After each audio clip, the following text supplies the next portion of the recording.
वहाँ जनता ने परिणाम ऐसा दिया है कि भारतीय जनता पार्टी देश से बाहर जाएगी।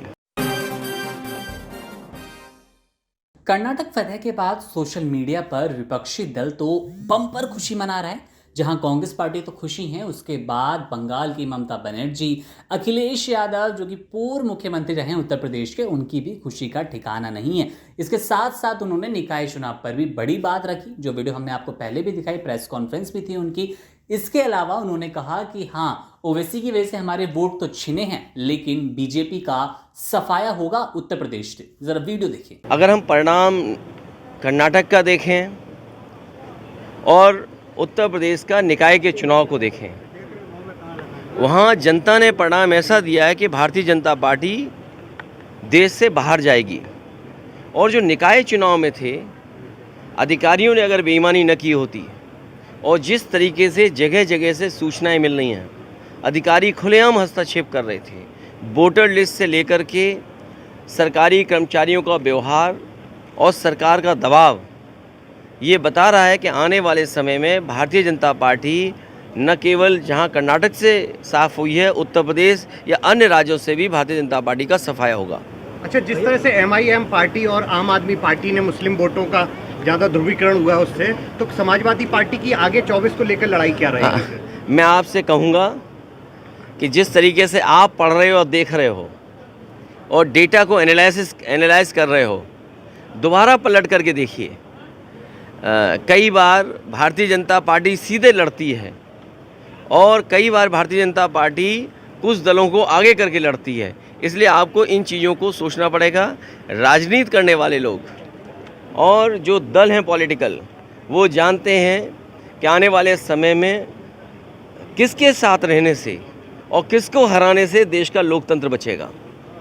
और आने वाले समय में जिस तरीके से कर्नाटक में बदलाव हुआ है या उत्तर प्रदेश में आज भी अगर मैं हिसाब किताब वोटों का लगाएं, जितना जन समर्थन लगातार समाजवादी पार्टी का बढ़ा है, अगर हम मेयर के चुनाव का देखें, पिछले चुनाव से तुलना करें तो वोट बढ़ा है।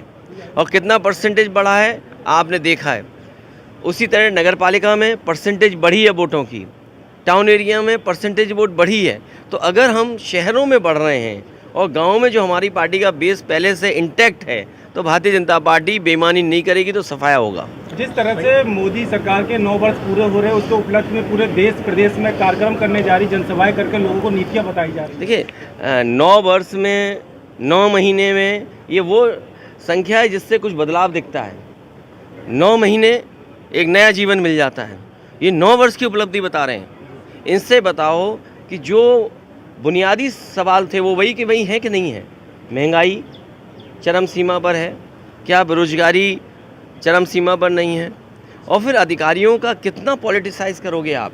जो पार्टी अपने आप को ये कहती थी कि हम अधिकारियों को पॉलिटिसाइज नहीं करते, अधिकारी बड़ी संख्या में भारतीय जनता पार्टी के कार्यकर्ता बनकर के काम कर रहे हैं। तो क्या लग रहा है कि जनता की समस्याओं को लेकर खड़े उतर पाए सरकार? देखिए, आपको याद होगा धुएं के लिए सुप्रीम कोर्ट को हस्तक्षेप करना पड़ा और इस देश के वो प्रधानमंत्री हैं या वो बीजेपी है जिसने सबसे ज़्यादा झाड़ू उठाया।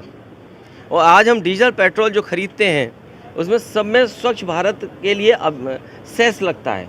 अगर डीजल पेट्रोल से पैसा इकट्ठा किया जा रहा है, नमामि गंगा में पैसा दिया जा रहा है, तो ये सवाल वही का वही खड़ा है कि कूड़े का निस्तारण इनकी सरकार में ठीक होगा कि नहीं होगा, नालियाँ साफ़ होंगी कि नहीं होंगी।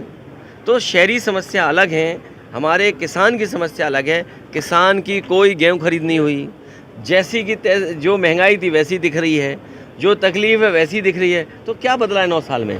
जिस तरह से बीजेपी पूरे प्रदेश में जहां जहां सीटें हारी उसको लेकर समीक्षा कर रही है और वहां की जो सांसद विधायक उनसे रिपोर्ट कार्ड मांग रही है, आखिर हारे क्यों? उन्हें समीक्षा इस बात की करनी चाहिए थी कि उन्होंने कितने अधिकारियों से बेईमानी कराई। सहारनपुर में एक अधिकारी ने निष्पक्ष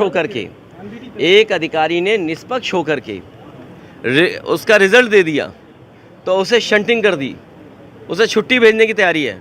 और तमाम अधिकारी ऐसे हैं जो बीजेपी के लिए काम करते रहे, काउंटिंग से लेकर के काउंटिंग के बाहर स्थलों पे। और पत्रकार साथियों, आप सब वो बातें जानते हो।